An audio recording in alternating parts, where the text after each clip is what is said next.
یحییٰ بن سلیمان نے بیان کیا، کہا کہ مجھ سے عبداللہ بن وہب نے بیان کیا، کہا کہ مجھ سے عمر بن محمد بن زید نے بیان کیا، ان سے سالم نے بیان کیا اور ان سے حضرت عبداللہ بن عمر رضی اللہ عنہ نے بیان کیا کہ جب بھی حضرت عمر رضی اللہ عنہ نے کسی چیز کے متعلق کہا کہ میرا خیال ہے کہ یہ اس طرح ہے، تو وہ اسی طرح ہوئی جیسا وہ اس کے متعلق اپنا خیال ظاہر کرتے تھے۔ ایک دن وہ بیٹھے ہوئے تھے کہ ایک خوبصورت شخص وہاں سے گزرا۔ انہوں نے کہا، یا تو میرا گمان غلط ہے، یا یہ شخص اپنے جاہلیت کے دین پر اب بھی قائم ہے، اور یا یہ زمانہ جاہلیت میں اپنی قوم کا کاہن رہا ہے۔ اس شخص کو میرے پاس بلاؤ۔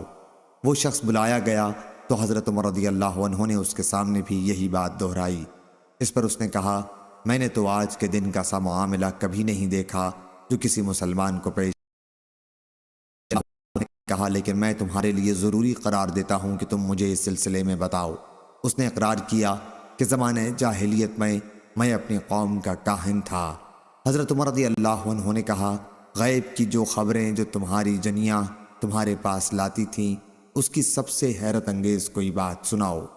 شخص مذکور نے کہا کہ ایک دن میں بازار میں تھا کہ جنیاں میرے پاس آئی، میں نے دیکھا کہ وہ گھبرائی ہوئی ہے۔ پھر اس نے کہا، جنوں کے متعلق تمہیں معلوم نہیں، جب سے انہیں آسمانی خبروں سے روک دیا گیا ہے، وہ کسی وجہ سے ڈرے ہوئے ہیں، مایوس ہو رہے ہیں اور اونٹنیوں کے پالان کی کملیوں سے مل گئے ہیں۔ حضرت عمر رضی اللہ عنہ نے کہا کہ تم نے سچ کہا۔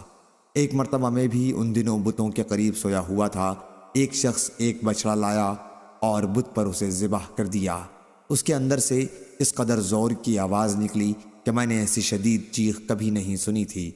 اس نے کہا، اے دشمن، ایک بات بتلاتا ہوں جس سے مراد مل جائے۔ ایک فصیح خوش بیان شخص یوں کہتا ہے، لا الہ الا اللہ۔ یہ سنتے ہی تمام لوگ جو وہاں موجود تھے چونک پڑے، چل دیے۔ میں نے کہا، میں تو نہیں جانے کا، دیکھوں اس کے بعد کیا ہوتا ہے۔ پھر یہی آواز آئی، ارے دشمن، تجھ کو ایک بات بتلاتا ہوں جس سے مراد برائے۔ ایک فصیح شخص یوں کہہ رہا ہے، لا الہ الا اللہ۔ اس وقت میں کھڑا ہوا اور ابھی کچھ دیر نہیں گزری تھی کہ لوگ کہنے لگے، یہ حضرت محمد صلی اللہ علیہ وسلم اللہ کے سچے رسول ہیں۔ صحیح بخاری حدیث نمبر 3866۔